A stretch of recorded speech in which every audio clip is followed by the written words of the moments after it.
Hey guys, what's up? Dr. Jenna here, and I wanted to talk to you a little today about hip injections. I am recording a podcast for tomorrow all about hip injections and thought, let's just make a live on this. Let's talk to you guys a little bit about it because I feel like it's just one of these things that I hear all the time. People have questions on, should I have an injection? Yes or no? Maybe I've already had an injection and it didn't work. What do I do? So, this is definitely something that I hear a lot. And I think it's definitely a valid question to sort of answer for you guys. Let me know if you're watching this live, comment live. If you're watching on the replay, comment replay. And also tell me if you've ever had a hip injection. I'm curious to know how many of you guys have tried them, if it helped. Like, let's just kind of share your story a little bit about injections. I'd love to see, how many of you have gone through this or not. So injections. There's a few different kinds. There are things like cortisone. There's PRP injections. There are lidocaine, like diagnostic injections. So different types of things. I'm going to talk a little bit more to cortisone injections today, just because that's, I think, the bigger question that people have. It's the more common thing that people get. So we're going to talk a bit about cortisone. So what is a cortisone injection? Essentially, it is medicine that they're going to put into the joint or in the surrounding the joint to try to calm things down. So if you've got pain, if you've got inflammation, you can have the cortisone injection done to try to calm all the inflammation. They're really good at that if they hit the right spot. So a lot of people will have them done and they're like, absolutely nothing changed. And that can sort of mean one of two things. It can either mean that the injection just wasn't in the area that was actually the root of the problem. So in that sense, they are a bit diagnostic in nature, which is really helpful information. But they also, it also could mean, if it doesn't work, that it just wasn't the problem. Maybe the inflammation or the pain that you're feeling isn't caused by inflammation. Maybe it's caused more by mechanical stresses and how your joint is moving and its ability to handle load and its capacity for life. If it doesn't have those things, the injection, again, may temporarily cause some pain relief. That essentially at this point is like a Band-Aid.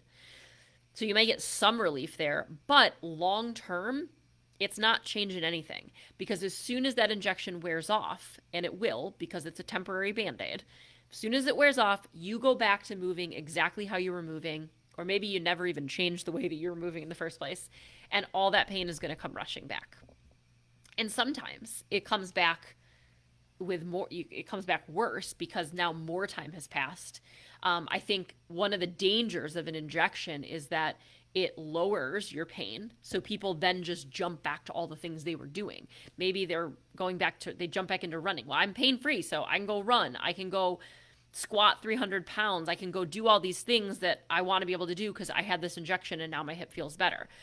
But again, injections do not change the capacity for the joint. All it did was put a temporary Band-Aid and relieved, kind of like an analgesic effect, right? Like it's like taking Tylenol, but just to the joint. That creates a problem if now I'm going and I'm running 5 miles when before the injection I couldn't even run 1 mile. So when we put that Band-Aid there and then you just rush back to the things that were creating problems in the first place, that's more time now spent with probably not so great movement patterns. And very likely, not only is that injection going to wear off, but your pain may come back worse than it did before. And so if you are going to have an injection, it is extremely important to make sure that you understand that that injection, really, the only thing that it should be doing for you is providing a window of time when you have some pain relief where you can now work on the things that are going to get you out of pain long term, not jump back to the things that were creating all the problems. So what do I mean by window? Like, what should you be working on in that window? Well, for me, when I work with clients, I work through a very similar framework no matter how people work with me. And that framework, well, what happens in those phases changes. The framework always stays the same. So step one is making sure you understand, how do you calm the pain? How do you get some pain relief through movement? Or what are your triggers? How do we make sure that we're just, again, understanding how do you calm things. Now, understanding that if you've had an injection, it might already be calm. I still think it's really important to go through this step with people because I want you to understand what you can do in the future should you have a flare up. So, injection or not, that phase is still really important. The next phase that we sort of move into, and of course, there's lots of overlap between all these phases, right? But sort of the next phase is retraining movement patterns. And I would argue that especially during this window, if you've had an injection, this is without a doubt the most important piece. Because again, injections change how the joint feels, but they don't change how it moves. So you have to make sure that you are learning good patterns. And then from those good patterns, you're going to layer strength on top of that. Now we are changing the joint's capacity. That ultimately is what's going to build more resilience so that, number one, hopefully, if you haven't had an injection, you never need the injection. And number two, if you have had the injection, when it wears off, the pain doesn't come back. So that process is really important to make sure that you're implementing. I don't think enough people talk about that. So the doctor will say, yeah, let's give you an injection, but way too often they're not giving you things or suggestions to work on in that window of when the injection is most active.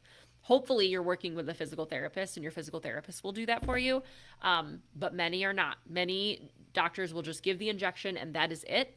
And people are left to their own devices. And I have seen one too many people. I mean, I can name five, I won't name them, but I can think of five on, over the past 2 weeks that I've seen that's been their exact story. So I know if you're listening to this, chances are probably half of you have been through this story in one version of another. And every single one of those people said the exact same thing. The injection did nothing. Maybe it worked for a week. Maybe it didn't work at all. It did nothing. And it's because they were never given an alternative solution of what actually would get at the root of what was causing their problem.